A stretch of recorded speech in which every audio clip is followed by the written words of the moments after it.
The HR Happy Hour Network is proudly sponsored by WorkHuman. Nearly 9 in 10 HR leaders say they don't have a strong leadership bench. WorkHuman's Future Leaders gives organizations a smarter way to build one. Future Leaders is the first talent intelligence solution to identify high-potential VP plus talent already within your workforce, up to 4 years before promotion. Using proprietary AI and real-time recognition data, it uncovers the leadership signals hidden in everyday work long before traditional succession planning can. It's a smarter, data-driven approach to building tomorrow's leaders. Learn more at workhuman.com. That's WORKHUMAN.com. Welcome to the HR Means Business podcast, which is part of the HR Happy Hour Network. I'm your host, Mervyn Dinnen, and today I'm joined by someone whose thinking I find genuinely fascinating. He's been on the podcast a couple of times already. His name is Nick Holmes. He's currently a year into a PhD researching organisational culture, and he brings a rare combination of academic rigour and real-world practicality to some of the most important questions that face organisations right now. We're going to be talking about culture, AI, and the relationship between the two, which is not the conversation that most people actually think it is. Most of the debate asks, what is AI doing to our organizational culture? Whereas Nick's research suggests that actually it's the wrong question. The question is, what kind of culture do we need for AI to work? That reframe changes almost everything that we think about AI.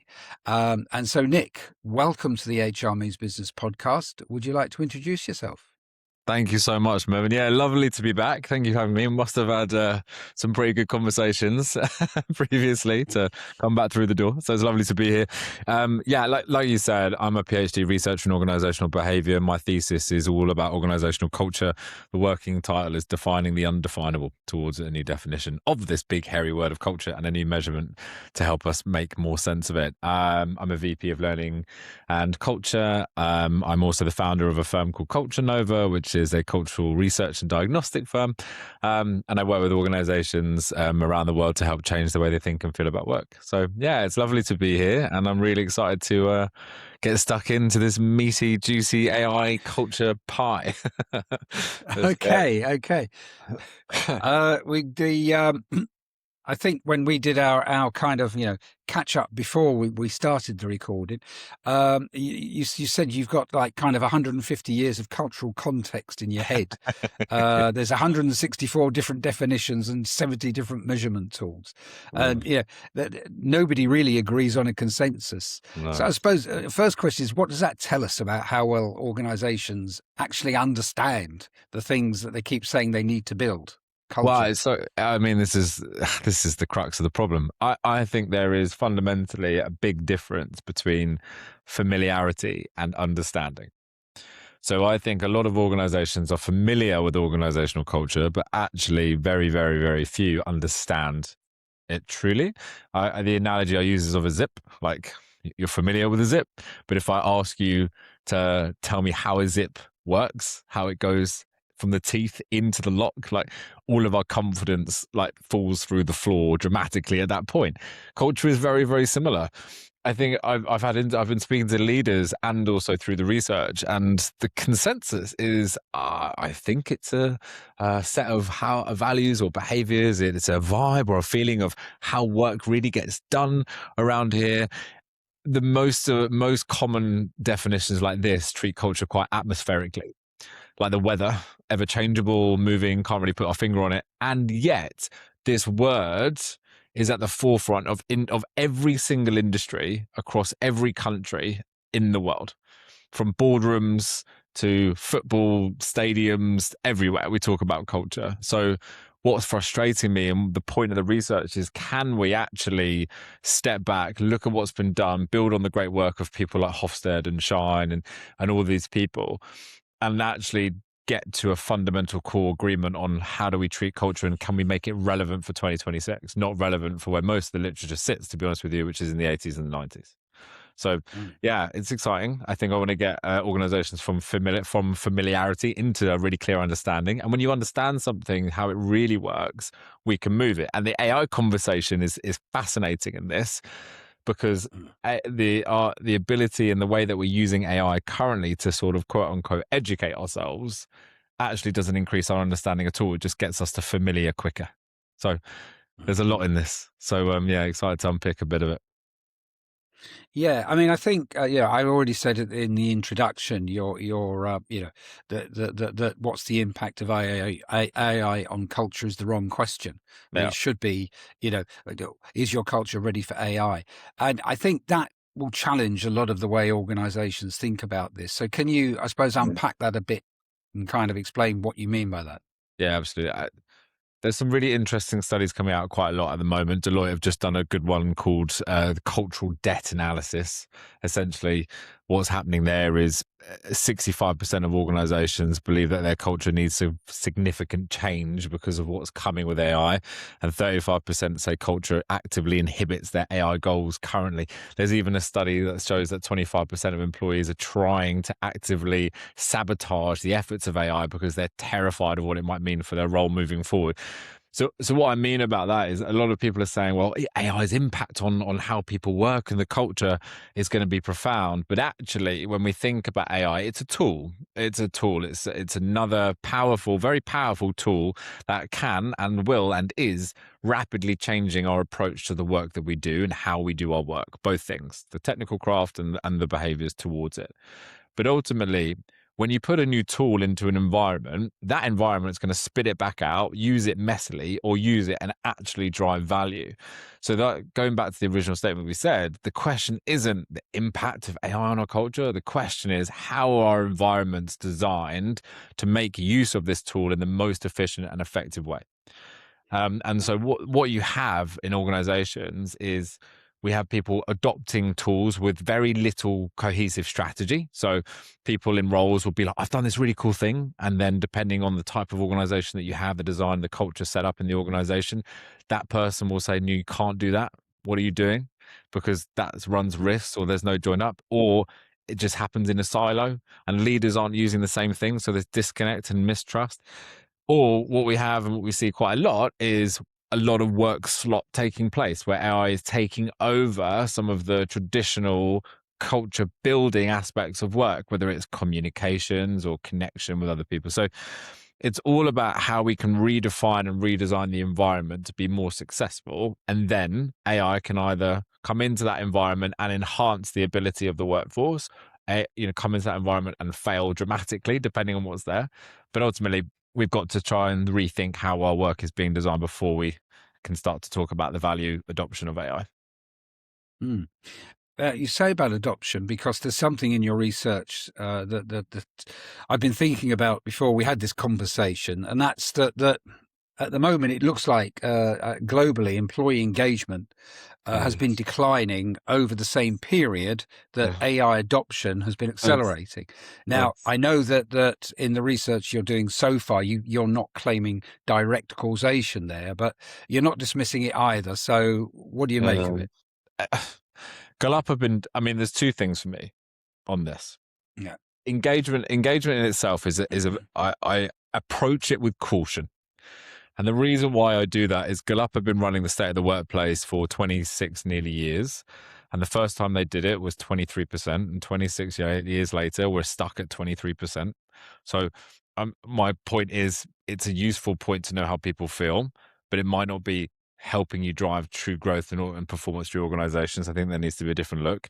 Having said that, the second part of this is, whilst there is no direct correlation, I think the coincidence is high. And the reason why I say this is, over the last 5 years, we've seen that AI adoption flow through the organizations. It is well known that organizations are looking to make efficiencies by using technology, which does have an impact on people's welfare at work. And what I mean by that is their anxiety around their role security will always play through into how people feel. So when they're completing a sentiment survey about how do you feel about your workplace, if this big cloud is looming over you that I'm uncertain what my future is, I'm always going to answer that sentiment survey in a negative manner. So I do think there is a correlation. Glassdoor have released like their mid-year review. They talk about like I can't remember the exact terminology, but there's like a fluttering of layovers. And so a layoff, sorry. So what's happening is previously workforces used to do like layoffs in chunks. So you go to, there would be a redundancy exercise, a big round of layoffs, the organization moves on and carries on. What's happening now is it's constant cut. So because the technology and because AI is moving at such a pace, the cutting is constant and it's little. So it's like a few here, a few here, a few here. And then, yes, in large enterprise orgs like Amazon, you hear about 3,000 people losing their roles, but those cuts continue. The problem with that is the psychological deficit post-redundancy and layoff. Because for the impacted teams, maybe you're an individual who survived a layoff round or you've got colleagues that have left. It takes about 6 months for you to psychologically get over the impact of that.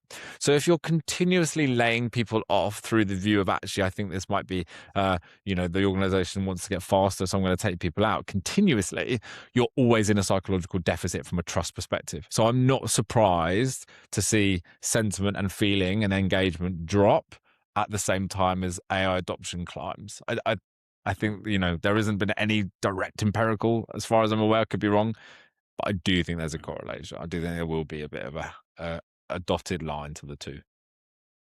Yeah. And a lot of people talk about AI readiness. Is the organization ready for AI? Is their culture ready for AI? To you, what does it look like in practice? Because I would guess that most organizations probably think they're closer to it than they actually are. So when I look at culture and I look at the definition I'm moving towards in my research, I treat it as an operating system, as an OS. And within the operating system, there are distinct domains that determine how healthy or not your operating system is running. We call those maps, wires, patterns, and sparks. Very quickly, maps is the integrity between the purpose of the business and how it shapes its priorities for its people, unwritten rules, values, and behaviors in action. Wires is information flow, incentives, and operational working between teams. Then patterns is psychological safety, candor, and repeated memory. And then the sparks element, all about leadership modeling, managerial practice, and the ability to learning agility. So how good are you at failing and learning from failure to then rewire your system consistently? For me, when it comes to adoption of AI, there are two things that essentially organizations need to know and get good at. One is communicating change that's worth backing. Right. So when we talk about change and AI is a change for a lot of organizations, is it worth backing? And so to answer that question as an employee, if I'm sat in a warehouse or if I am out in the field selling something or I am in the finance team, I need to know how this tool is going to enrich my life and make my work better for me and my client or my customer. The second thing is you need people who want to do things better. So that's what's going to drive an organization forward from adoption, to say, here's something I'm doing today. Do I have the energy, the agency in myself to want to say, I want to do this better? And now there might be a tool out there like AI, or Claude, ChatGPT, or Workflow, or Copilot that's going to help me do this tool better, do this thing better. If you don't have those two things, adoption will never reach its endpoint. A fascinating thing around transformation, which is all this is though, is that 70% of transformations fail and 80% of transformations don't achieve their targeted goals they set out to in the first place. And yet the tool isn't the issue. It's how ready the organization is for that transformation. And worryingly, that number has not moved since the 70s. So we've got worse, we haven't got better at adoption for transformation, because ultimately our behavior, and we've been measuring the wrong things culturally to get our cultures ready for transformation to be successful. So it's a mindset adoption, and then it's also an investment piece in your people, because really cool thing I think McKinsey came out with, for every dollar you invest in AI, you should invest 5 back into your people in terms of their readiness, their skilling, the environment they're working in. So it's not an easy fix, but if you want to realize the true benefits of AI and get it scaled, it's worth slowing down to speed up, to figure out what your system's doing, understand where the investment needs to take place, and getting people ready for change and then on the bus, motivated to do better. Does that surprise you, the ratio? Kind of spending? Yeah, it's higher. Yeah. I was surprised. Interesting.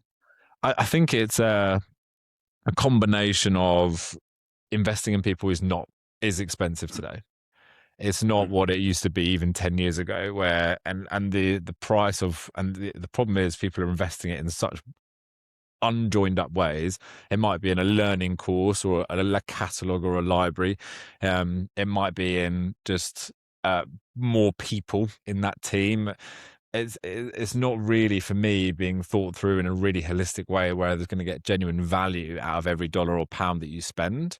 So yeah, I think people teams are struggling with that. They're struggling with, where do we invest the dollar in order to maximize our cultural impact so AI can flourish? It's difficult. It's not an easy answer, Mm. but yeah, I see why the investment's needed. Yeah, and you gave the zip analogy earlier. Yeah, everyone knows how to use one, but no one can explain how it works. And you said that AI is amplifying this gap massively in Mm. organisations. What I think within leadership teams, what does it look like? I mean, it's or where do you see, or what role are leadership teams playing at the moment? Yeah. So you've got leaders who are non-native to AI, not adopting, and teams who are adopting will see a perceived efficiency, perceived capability gap. Because if you've got teams who are natively using these tools and their leaders aren't mentioning them at all, you'll start to see an integrity drop between that relationship to saying, well, I'm using it, my boss isn't, what's going on? We know managers and leaders play a critical role. On the flip side, there is actually some positive stuff coming out of leaders using AI in what's called augmented leadership as a mechanism to improve the way that they manage their teams. So what that looks like is AI is being used in the team working setting for constant feedback, being used and practiced and role model to make them better as leaders. And how can I improve things? That modeling has huge payoff from a trust perspective and played down. Comms is sharpened, but not taken over by AI, because if it's only slop that's going out to teams and there's no thought, critical thinking in the process, teams see through that right away. But one of the important things to note, and it goes back to how the organization learns fundamentally, and one of the scary impacts of AI currently is, if AI is allowed to do all of the work for us, what's happening is familiarity gets better, but understanding will continue to just disintegrate. So what I mean by that is, someone, take an example, you and me are at a bar talking about football, and I'm like, oh, do you know anything about Rangers? And you go, oh, just ChatGPT Rangers, and then you say, then you go, yeah, Rangers. Da, da, da, da, da, da. You might think that you now know everything about Rangers FC, but the reality is, tomorrow, if I ask you about Rangers, you wouldn't have a clue. So we've got this false pretense, this false bravado of understanding, when really it's just enhanced familiarity. And that is so dangerous, because we're making decisions off stuff that we don't really understand. So what leaders need to do in role model is making sure that AI is enhancing their already, hopefully, strong skill set and their abilities, not replacing their ability to get to know and understand what their people need and what the business needs and what our clients need. Because otherwise you just have hollow work and you're missing this really important thing. And your brains, as we use this more, will become weaker, not stronger. And it's a real danger with the onset and the adoption of AI. Yeah, I mean, I suppose the whole thing about leaders kind of agreeing to AI strategies that they might not actually understand. Do you think this is something that is understood or is underexplored within organisations? Oh, I don't see enough evidence to say that we truly understand what we need from AI anyway in organizations to believe that everyone's got it locked in. From a leadership perspective, I don't see enough. There's some good terminology around how leaders can get better learners, and that idea that actually learning is this most important, most critical skill that leaders can do. Doing something, I think what we need to understand is, like, just by using a tool like Claude or ChatGPT to do a piece of work doesn't necessarily give us the understanding of how it's going to shape our work. We do need to spend time in these tools. We need to do self-discovery. We need to understand the rights, the wrongs, the playing with it. We need to have what's very important is leaders create an environment for people to fail safely using their tools. So whatever it is, as long as the organization has an agreement what tools can and can't be used, because that's part of the problem that we see is AI is in every system and platform, but what can't we use from our own lives, which we use probably on a daily basis, and to work, we have restrictions around that. So I think from a leadership perspective, it's about understanding what the environment that the organization is allowing tools to take place. Are you allowed to use Claude AI? Are you allowed to use ChatGPT? But then beyond that, setting the environment within the teams that it's safe to fail with these tools, because otherwise they're not going to understand why things go wrong to fix them for next time. It's just going to be the false familiarity that we go back to. So there's needs more is my answer to that one. Now, when we were having a chat before we started recording about what we're going to be talking about, one of the things that you shared rather surprised me. So I'm going to ask it here. You said something like 29% of employees admit to actively undermining their employer's AI strategy, and amongst Gen Z, that figure is rising up to something like 44%. I mean, that's not resistance. That's sabotage. What's driving it? And I suppose what's the broader story about how organizations are handling the human side of AI adoption? I know. I actually really enjoyed this. Not from I want to see workplaces be sabotaged. My work is the opposite of that. But Workplace Intelligence Report 2026. Yeah, it's fascinating when you think nearly a third of employees are trying to sabotage it. But it goes back to the point earlier that says, well, it makes sense, right? Because if you're overall engagement is dropping and hindering at the same rate as AI adoption is, and you're seeing the psychological deficit come along with trust at the workplace because people are leaving their roles, from a hierarchy of needs, like you want to protect what's yours and yours. So if you see a threat, like previously in 300,000 years ago, this was a lion stepping on a stick. And we were like, what? Now it's potentially AI taking away our livelihood, which isn't the case, by the way, as well. Like there is a lot of contradictory data out there to say, it isn't actually reducing all the works. It's also adding work in. So there's this huge messy gray cloud of understanding. But the Gen Z phenomena in this, seeing them almost twice as more likely than any other sort of generation to sabotage, I think it speaks to the fact that they are the generation that have grown up with this very natively, and they themselves, actually want less of it. I think there was an amazing survey done, I don't know if this categorizes in Gen Z, but of 17 and 18-year-olds last year who gave you the choice. If you were to grow up without AI, if social media and AI didn't exist, would you prefer that than you were today? And I think 70% said yes. So these are tools that also, I think what we need to remember is these tools, social media, AI, have not been built by Gen Z.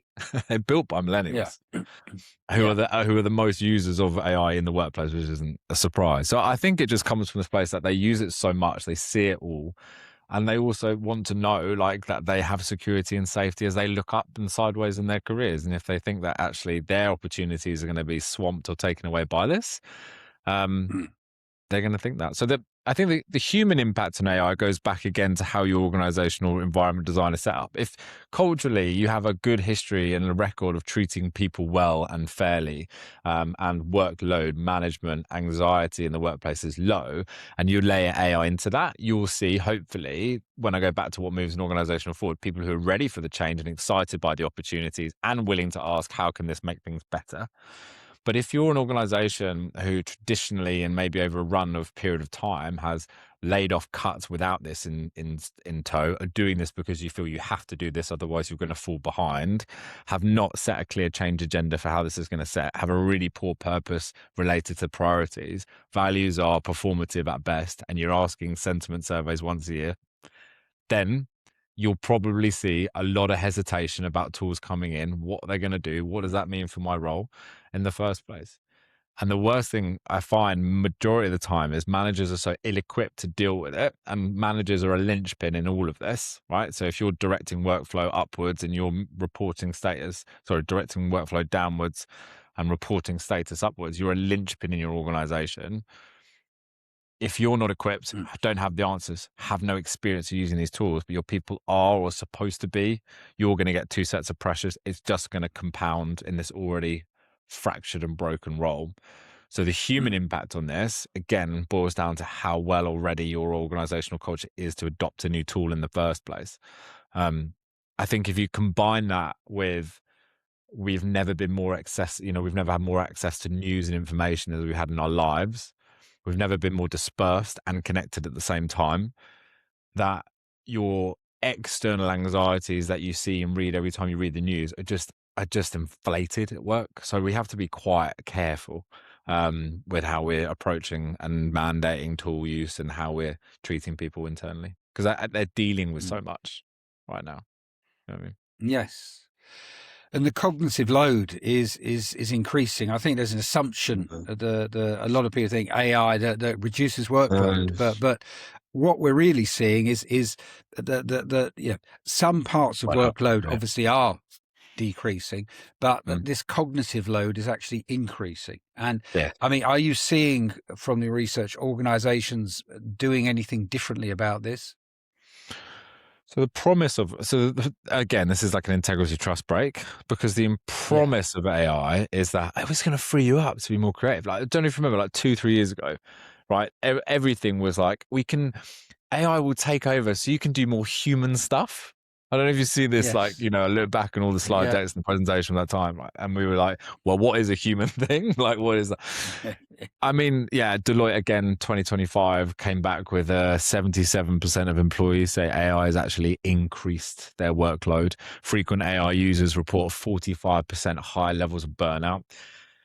And so the answer to this is challenging, because yes, there are moments of promise where it's like AI will reduce these things. But the reality is, if again, the work that we're doing, the environment we're set up isn't to say we're going to stop doing, it's actually what can we do more of, then of course you're going to end up just doing more. You're just doing it quicker and faster, but more stuff will always come in. I think what's fascinating about humans and society in general is whenever we're told to innovate or create something or make something better, we always add to that system. We always add to that project or add to that initiative. Whereas the best organizations, frontier organizations who are doing and working with AI really well, there's a really interesting one about Warner Brothers and their merger with Discovery. There's a quite cool MIT slogan research that goes with this, is they say, what can we stop doing fundamentally that gets replaced with AI? Like, so really a big misconception of this is like, oh, AI can do my decks for me, right?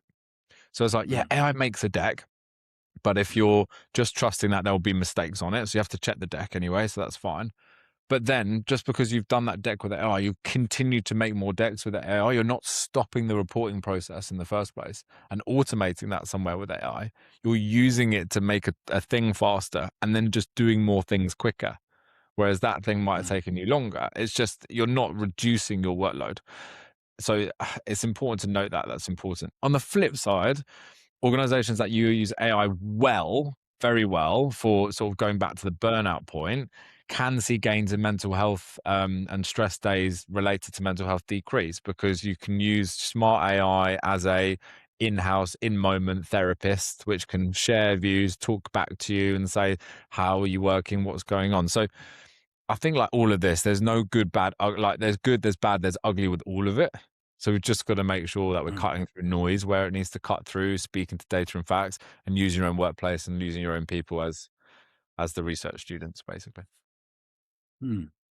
I know one of the things that you've been looking at as well is AI's specific impact on psychological safety. And I think it's kind of like it can either enhance it or it can cripple it quickly. What do you find, or what are you finding determines which direction it goes in? Yeah.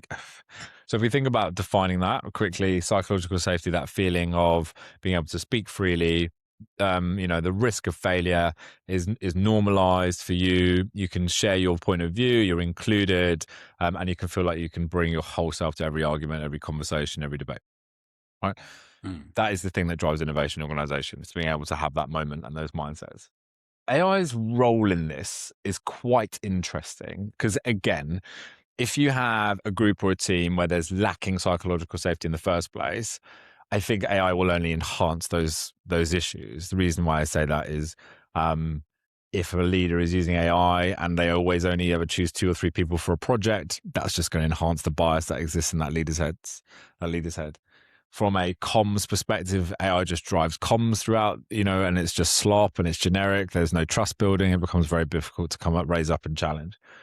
On the flip side of that, if you're using AI as a leader or as a manager to give you feedback on how you managed a team meeting, using a transcript or a video and asking Copilot, say, was I inclusive in that call, and getting feedback and telling your team you're doing that, you're going to dial up psychological safety. If your organization has actively cited AI as a reason for roles being removed, you're going to kill psychological safety. So again, it goes back to the principles and the simplicity of, are you being fair, inclusive? Do people have the boundaries, the safety to be curious and raise their hand and share their voice? Again, like I say, if you have a cultural set which is encouraging that already, AI will amplify the good and amplify the bad in it. So you need to be wise on that, and be very, very conscious of how you're already entering the conversation. Okay.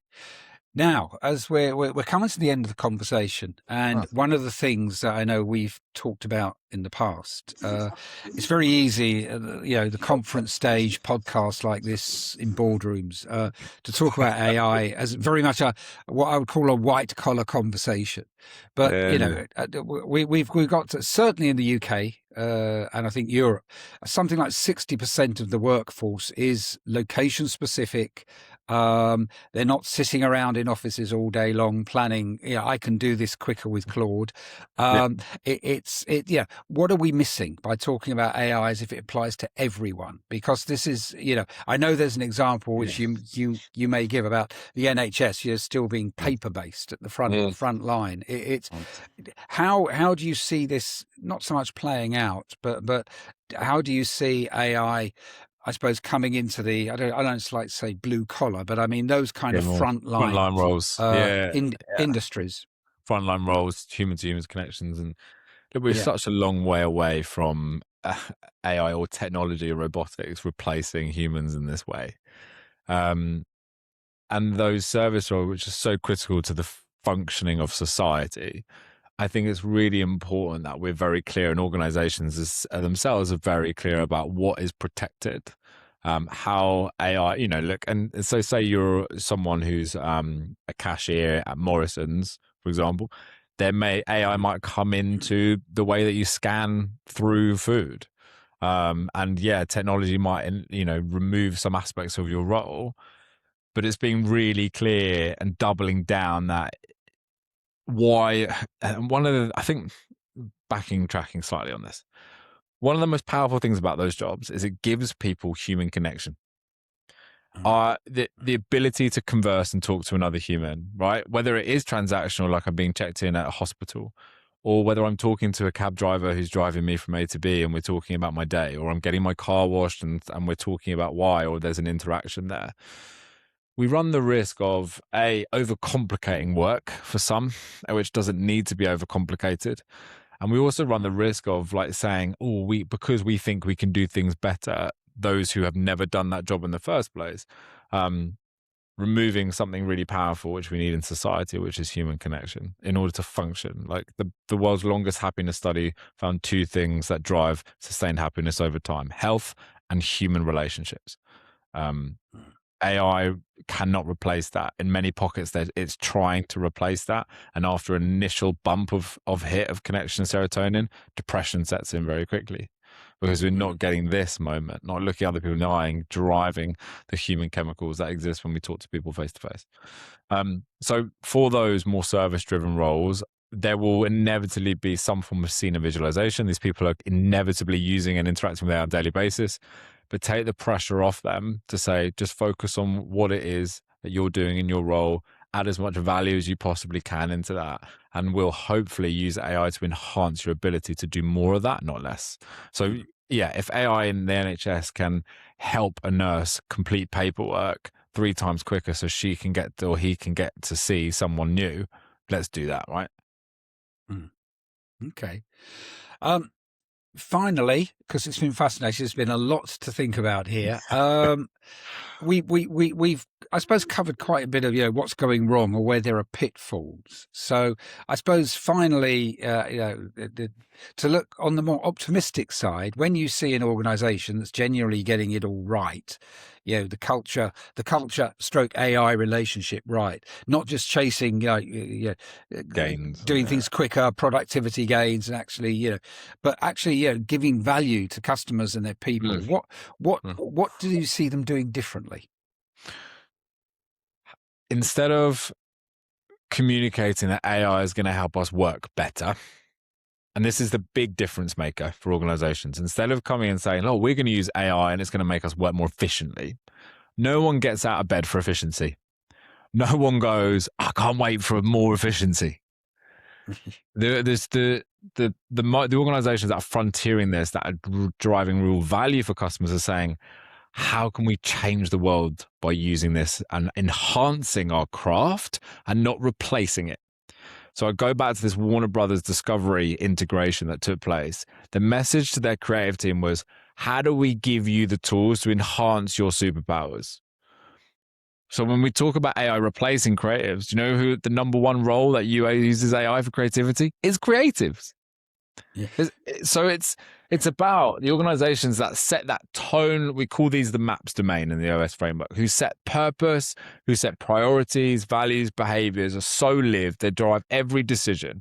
So the contrast, the integrity smash in this. Say you've got a corporate value on your wall that says integrity.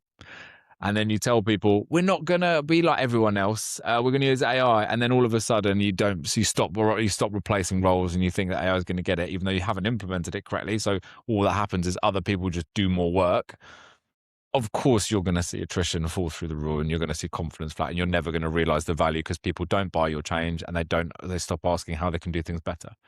The organizations that are delivering genuine value through AI for their clients, their customers, and their product are ones who say, we're going to use these tools to enhance your ability, and then you're going to play a role in us making the world a different place through what we do.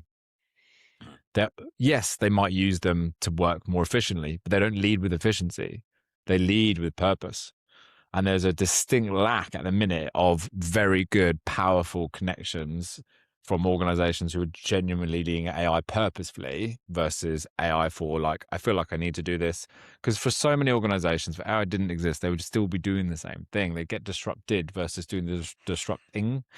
So it's organizations who are using AI to enhance their purpose, not to just drive an extra couple of hours on the clock. Okay. Nick, it's been an absolute pleasure to have you on the podcast again. There's been a lot to think about in everything that you've said there. Yeah. I mean, for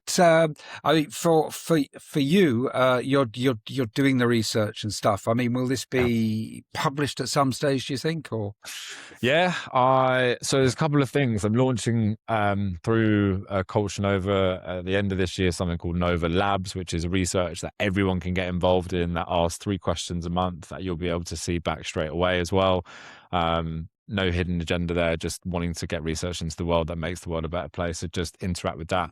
My thesis will be live in 2028 at some point, but I will, every week I share what I'm learning, what I'm hearing, tools and expertise, things to get involved in on my LinkedIn.